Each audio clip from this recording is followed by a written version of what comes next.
कहानी है बिना साथी की जिंदगी। मैं जा रही हूँ बाबूजी, 9 बजने वाले हैं। कजरी ने कहा। ठीक है कजरी, जरा देखभाल कर घर जाया करो रात को, आजकल ऐसा ही जमाना है। बाबूजी मुझे अकेले कोई डर नहीं लगता, मैं ऐसे लोगों से बखूबी निपटना जानती हूँ।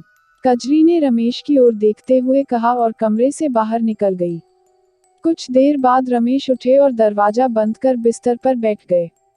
रमेश की उम्र 62 साल हो चुकी थी। 2 साल पहले वे एक सरकारी महकमे से अफसर रिटायर हुए थे। परिवार में पत्नी कोमल और 2 बेटे विशाल और वैभव थे। दोनों बेटों को पढ़ा लिखाकर इंजीनियर बनाया। दोनों ने बेंगलुरु में नौकरी कर ली। दोनों की शादी कर दी गई और वे अपनी पत्नियों के साथ खूब मजे में रह रहे थे। जब तक पत्नी कोमल का साथ रहा, रमेश को कुछ भी कमी महसूस न हुई। नौकरी के दौरान खूब पैसा कमाया, बड़ा 4 कमरों का मकान बना लिया। पिछले साल एक दिन कोमल को हार्ट अटैक हुआ और अस्पताल पहुंचने से पहले ही दम तोड़ दिया। कोमल के मरने के बाद रमेश बिल्कुल अकेले हो गए। दिन तो किसी तरह कट जाता, पर रात काटनी बहुत मुश्किल हो जाती। विशाल और वैभव ने बार बार फोन करके उनको अपने पास बुला लिया। दोनों के घर एक एक महीना बिताकर वे फिर यहाँ अपने मकान में आ गए। सुबह का नाश्ता, सफाई पोछा व कपड़ों की धुलाई का काम ज्योति करती थी। दोपहर व शाम का खाना मालती बनाती थी। एक दिन रमेश ने कहा था, ज्योति मैं चाहता हूँ कि तुम किसी ऐसी काम वाली को ढूंढ दो जो सुबह 9 बजे से रात के 8 बजे तक रहे। सुबह नाश्ते से रात के खाने तक के सारे काम कर सके। ठीक है बाबूजी, मैं तलाश करूंगी, ज्योति ने कहा था। एक दिन सुबह ज्योति एक औरत को लेकर आई। ज्योति ने कहा, बाबूजी यह कजरी है। जब मैंने यहाँ काम के बारे में बताया तो यह तैयार हो गई। यह सुबह 9 बजे से रात के 8 बजे तक रहेगी। रमेश ने कजरी की तरफ देखा। सांवला रंग, गदराया बदन, मोटी मोटी आंखें। उम्र तकरीबन 30-32 साल। माथे पर बिंदी और मांग में सिंदूर। अगले दिन सुबह कजरी आई तो रमेश अखबार पढ़ रहे थे। कजरी ने नमस्ते बाबूजी कहा। आओ कजरी, रमेश ने उसे देखते हुए कहा। बैठो। कजरी वहां रखी कुर्सी पर बैठ गई। कजरी जरा अपने बारे में कुछ बताओ, रमेश ने पूछा। बाबूजी मेरा नाम काजरिमा है, पर सभी मुझे कजरी कहते हैं। मैं बिहार में पटना के पास ही एक गांव की रहने वाली हूँ। मैंने 10वीं तक पढ़ाई की है। मैंने अपने माता पिता को नहीं देखा, वे दोनों मजदूरी करते थे। एक दिन एक मकान का लेंटर टूट गया तो उसमें दबकर दोनों मर गए। मकान मालिक ने मेरे मामा को 3 लाख रुपए दे दिए थे, तब मेरी उम्र 5 साल थी। मामा मामी ने ही पाला है। 18 साल की उम्र में मामा ने मेरी शादी पास के ही एक गांव में कर दी। शादी के 3 महीने बाद मेरे पति की सड़क हादसे में मौत हो गई। कुछ समय बाद देवर मदन के साथ मेरी शादी हो गई। वह शहर में एक फैक्ट्री में काम करता था। रोज सुबह चला जाता और शाम को लौटता था। मेरी सास नहीं थी। एक दिन दोपहर का खाना खाकर मैं आराम कर रही थी तो अचानक ही ससुर ने मुझे दबोच लिया। मैंने बहुत मना किया, पर वह नहीं माना। मैंने इस बारे में पति मदन को बता दिया। उन दोनों की लड़ाई हो गई। इस लड़ाई में ससुर के हाथ से मदन की हत्या हो गई। ससुर को पुलिस ने पकड़ लिया। मैं वहां उस घर में अकेली कैसे रहती, इसलिए मैं अपने मामा मामी के पास लौट गई। कुछ महीने बाद एक आदमी मामा के घर आया। वह आदमी मेरी तरफ ही देख रहा था। मामा ने मुझे बताया कि यह करमदास है, मुजफ्फरनगर का रहने वाला है। यह सब्जी बेचने का काम करता है। इसकी घर वाली को पीलिया हो गया था। इलाज कराने पर भी वह बच नहीं सकी। घर में 20 साल का बेटा केशव है। वह 7वीं क्लास तक ही पढ़ सका। किसी दुकान पर नौकरी करता है। मामा ने एक मंदिर में मेरी शादी करमदास से कर दी। मैं अपने पति के साथ यहाँ आ गई। मुझे बाद में पता चला कि मेरे मामा ने इस शादी के लिए 40,000 रुपए लिए थे। मेरी शादी करके मामा बहुत खुश था कि रुपए भी मिल गए और छाती पर बैठी मुसीबत भी टल गई। एक दिन मुझे पता चला कि मेरे ससुर को हत्या के जुर्म में उम्र कैद की सजा हो गई है। यहाँ सब ठीक ठाक चल रहा था। पहले तो मेरा पति कभी कभार शराब पीकर आता था, पर धीरे धीरे उसे रोज पीने की आदत पड़ गई। वह जुआ भी खेलने लगा था। पति ने रेहड़ी लगानी बंद कर दी। मंडी वालों का कर्ज सिर पर चढ़ गया था। घर में जो जमापूंजी जेवर वगैरह रखे थे, मंडी वालों को देकर पीछा छुड़ाया। इसके बाद मैंने घरों में काम करना शुरू कर दिया। कजरी ने अपने बारे में बताया। ठीक है कजरी, अब तुम घर का काम संभालो। बाबूजी, इतनी देर तक अपनी दुख भरी कहानी सुनाकर मैंने आपके सिर में दर्द कर दिया ना। आप कहें तो सबसे पहले मैं आपके लिए बढ़िया सी चाय बना दूं। कजरी ने हंसते हुए कहा था। रमेश मना नहीं कर सके थे। कजरी ने घर में काम करना शुरू कर दिया। सुबह नाश्ते से लेकर रात के खाने तक सभी काम बहुत सलीके से करती थी। उसे रमेश के यहाँ काम करते हुए 2 महीने हो चुके थे। अक्सर फर्श की सफाई करते हुए जब कजरी पोछा लगाती, तो उसके उभार ब्लाउज से बाहर निकलने को हो जाते। रमेश कुर्सी पर बैठे हुए अखबार पढ़ रहे होते तो उनकी नजरें उभारों पर टिक जाती। वे इधर उधर देखने की कोशिश करते, पर फिर भी उनकी नजर कजरी की गदराई जवानी पर आकर ठहर जाती। वे अखबार की आड़ लेकर एकटक उसे देखते रहते। कजरी भी यह सब जानती थी कि बाबूजी क्या देख रहे हैं। वह चुपचाप अपने काम में लगी रहती, मानो उसे कुछ पता ही न हो। एक दिन कजरी ने रमेश से कहा, बाबूजी, केशव के पापा की तबीयत ठीक नहीं चल रही है। उसको किसी अच्छे डॉक्टर को दिखाना पड़ेगा। क्या हो गया है उसे? भूख नहीं लगती, कमजोरी भी आ गई है। मोहल्ले का डॉक्टर कह रहा था कि शराब पीने के चलते गुर्दे खराब हो रहे हैं।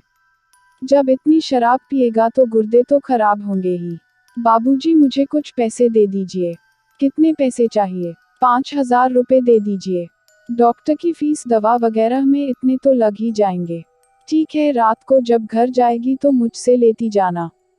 कजरी ने चेहरे पर मुस्कान बिखेर कर कहा, बाबूजी, आप बहुत अच्छे इंसान हैं जो हम जैसे गरीबों की कभी भी मदद कर देते हो। जब तुम यहाँ इतना अच्छा काम कर रही हो तो मेरा भी फर्ज बनता है कि मैं तुम्हारी मदद करूं। रमेश ने कजरी की तरफ देखते हुए कहा। कुछ दिन बाद रमेश का एक पुराना दोस्त श्यामदास दिल्ली से आया। वह उनका पुराना साथी था। वह भी सरकारी नौकरी से रिटायर हुआ था। कजरी चाय व कुछ खाने का सामान लेकर आई और मेज पर सजा कर चली गई। चाय पीते पीते श्यामदास ने कहा, यार रमेश, यह नौकरानी तो एकदम पटाखा है। कहाँ से ढूंढ कर लाए हो? बस अपने आप ही मिल गई। तुम्हारी किस्मत तो बहुत ही तेज है डियर, जो ऐसी जबरदस्त नौकरानी मिल गई। एकदम हीरोइन लगती है। अगर मैं तुम्हारी जगह होता तो ऐसी मस्त नौकरानी से खूब मजे लेता। अरे भाई, हमारे पास रुपये पैसे की कमी नहीं है। हमारी औलादे खूब मजे में हैं। वे भैया नौकरी पर हैं। हम क्यों और किसके लिए कंजूसी करें? हमें भी तो अपनी बाकी जिंदगी हंसी खुशी और मजे में गुजारनी चाहिए। रमेश ने कोई जवाब नहीं दिया। कुछ देर बाद कजरी चाय के खाली बर्तन उठाने आई, तो श्यामदास उसकी तरफ एकटक देखता रहा। अच्छा रमेश डियर, मैं चलता हूँ। 1 घंटे बाद श्यामदास बोला, वापस दिल्ली कब जाना है? शाम को ही लौट जाऊंगा। अगर तुम रात को कजरी को यहीं रोक सको तो मैं भी रुक जाऊंगा। यार, लगता है कि तुम मेरी नौकरानी को भगा कर ही रहोगे। यह तुम्हें छोड़कर कहीं नहीं जाएगी, क्योंकि तुम जैसे इंसान बहुत कम हैं जो किसी की मजबूरी का फायदा नहीं उठाते। यह भी हो सकता है कि यह किसी दिन तुम्हारी मजबूरी का फायदा उठा ले। वह कैसे? मैं क्या बताऊं? यह तो समय ही बताएगा, श्यामदास ने कहा और हंसते हुए रमेश से विदा ली। रात का खाना खाकर रमेश आराम कुर्सी पर बैठे थे। उनके दिमाग में श्यामदास की बातें घूमने लगी। उनकी आंखों के सामने कजरी का हंसता मुस्कुराता चेहरा, गदरा या बदन, ब्लाउज से बाहर निकलते उभार आने लगे। दिल और दिमाग में अजीब सी बेचैनी होने लगी। वे आराम कुर्सी पर सिर पकड़कर बैठ गए। कुछ देर बाद कजरी ने कमरे में आकर कहा, क्या हुआ बाबूजी? लगता है आपकी तबीयत खराब है। सिर में दर्द हो रहा है। रमेश ने झूठ बोल दिया। मैं आपका सिर दबा देती हूँ। आप बिस्तर पर लेट जाइए। माथे पर बाम भी लगा देती हूँ। रमेश बिस्तर पर लेट गए। कजरी ने उनके माथे पर बाम लगाते हुए कहा, बाबूजी, यह सिरदर्द ज्यादा सोचने से होता है। आप ज्यादा न सोचा कीजिए। भला आपको क्या कमी है? आपको किस बात की चिंता है? फिर इतना क्यों सोचते हैं आप? रमेश के एक हाथ की उंगलियां कजरी की कमर पर चलने लगी। बाबूजी, यह क्या कर रहे हैं आप? कजरी ने रमेश की ओर देखते हुए कहा। कुछ नहीं कजरी, आज मन बहुत बेचैन हो गया है। रमेश ने धड़कते दिल से कजरी को अपनी ओर खींच लिया। कजरी ने मना नहीं किया। कुछ देर बाद कजरी ने कमरे से बाहर निकलते हुए कहा, अच्छा बाबूजी, अब मैं चलती हूँ। ठीक है, जाओ, रमेश ने कहा और बिस्तर पर लेटे लेटे वे बहुत देर तक उन पलों के बारे में सोचते रहे जो अभी कजरी के साथ बिताए थे। सुबह कजरी आई तो एकदम नॉर्मल थी। रात की घटना की कोई नाराजगी उसके चेहरे पर न थी। यह देख रमेश को तसल्ली हुई कि कजरी नाराज नहीं है। एक रात कजरी ने घर जाने से पहले रमेश के पास आकर कहा, बाबूजी, आपसे एक बात कहनी थी। हाँ हाँ कहो। पहले यह बताए कि आपकी तबीयत तो ठीक है ना? कहो तो आपका सिर दबा दूं। कजरी ने रमेश की ओर देखा। रमेश ने उसे अपनी तरफ खींच लिया। कुछ देर बाद कजरी बिस्तर से उठकर जाने लगी तो रमेश ने पूछा, तुम कुछ कह रही थी ना कजरी? हाँ बाबूजी, केशव फलों की रेहड़ी लगाना चाहता है। अगर आप कुछ मदद कर दें तो वह रेहड़ी लगा लेगा। कितने रुपए में लग जाएगी रेहड़ी? तकरीबन 15,000 रुपए। ठीक है, कल ले जाना रुपए। बाबूजी, आप बहुत अच्छे इंसान हैं, कजरी ने कहा और मुस्कुराते हुए चली गई। एक महीने बाद काम करते करते कजरी को अचानक उल्टी हो गई। रमेश ने कजरी को बुलाकर पूछा, क्या बात है कजरी, तबीयत तो ठीक है ना? बाबूजी, लगता है कि मैं पेट से हो गई हूँ। मुझे महीना भी नहीं हुआ है। तुम डॉक्टर से चेकअप कराओ। शाम को नर्सिंग होम में चली जाना। नर्सिंग होम से सीधे अपने घर पहुंच जाना। मुझे मोबाइल पर बता देना जैसा भी डॉक्टर बताता है। रात को रमेश को कजरी ने सूचना दे दी कि वह पेट से हो गई है। अगले दिन सुबह जब कजरी काम करने आई तो रमेश ने उसे अपने कमरे में बुलाया। कजरी बोली, बाबूजी, आपने मेरे साथ संबंध बनाए तो उसी के चलते मैं पेट से हो गई हूँ। अब मेरे पेट में आपका बच्चा पल रहा है। कजरी, यह तुम कैसे कह सकती हो कि यह मेरा ही बच्चा है? यह तुम्हारे पति का भी तो हो सकता है। बाबूजी, केशव का पापा तो 3 महीने से मेरे पास आया ही नहीं।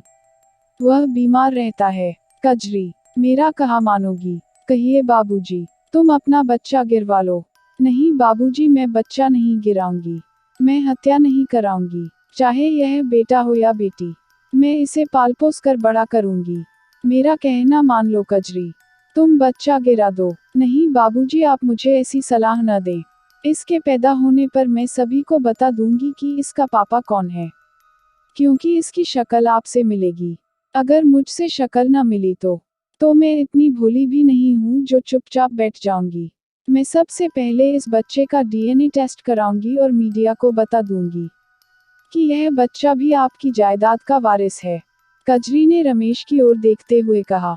उसके चेहरे पर मुस्कान थी। यह सुनकर रमेश को पसीना आ गया।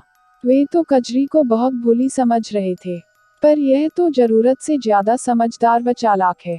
इसने तो उसे ही जाल में फंसा दिया है। रमेश ने कहा, सुनो कजरी, जो होना था हो गया। अब तुम यह बताओ कि इस मुसीबत से बचने के लिए मैं तुम्हें कितने रुपए दे दूं? बाबूजी, मुझे आप पर तरस आता है। आप बस 5 लाख रुपए दे दो, मैं बच्चा गिरवा दूंगी। 5 लाख रुपए? क्या कह रही हो तुम? पागल हो गई हो क्या? बाबूजी, मैं नहीं, उस रात तो आप पागल हो गए थे जिसका नतीजा मेरे पेट में पल रहा है। मैं तुम्हें 5 लाख तो नहीं, 50,000 रुपए दे सकता हूँ। बाबूजी, आपकी इज्जत और आपके इस बच्चे की कीमत महज 50,000 ही है क्या? इसके बाद सौदेबाजी हुई और कजरी 2 लाख रुपए लेने पर मान गई। रमेश ने दोपहर को बैंक से 2 लाख रुपए निकालकर कजरी को दे दिए। बाबूजी, मैं कल ही सफाई करा लूंगी। इसके बाद 5-7 दिन मुझे आराम भी करना पड़ेगा। कोई बात नहीं, तुम अपने घर पर आराम कर लेना। मैं किसी दूसरी कामवाली को भेज दूंगी, ताकि आपको कोई परेशानी न हो। तुम किसी को न भेजना। मैं कुछ दिन के लिए बेंगलुरु चला जाऊंगा अपने बेटे के पास, रमेश ने कुड़ते हुए कहा। कजरी चुपचाप काम में लग गई। रमेश ठगे से कुर्सी पर बैठ गए। उनको अपने किए पर पछतावा हो रहा था। अपनी इज्जत बचाने के लिए उन्हें 2 लाख रुपए देने पड़े। कजरी ने उस रात की भरपूर कीमत वसूली है। कुछ दिन बेटे के पास बेंगलुरु में रहने के बाद फिर वापस यहीं लौटना है। यहाँ लौटकर फिर अकेलापन घेर लेगा। अब तो इस अकेलेपन को दूर करने का कुछ न कुछ उपाय करना ही होगा। अगले दिन से ही रमेश ने अखबार व इंटरनेट पर ऐसे वैवाहिक विज्ञापन देखने शुरू कर दिए जिनमें विधवा छोड़ी गई व तलाकशुदा औरतों को जीवनसाथी की तलाश थी। उनको लग रहा था कि बाकी की जिंदगी अकेले बिना साथी के काटना बहुत मुश्किल होगा। अगर आपको कहानी पसंद आए तो लाइक और शेयर कीजिए और चैनल को सब्सक्राइब करना मत भूलिए।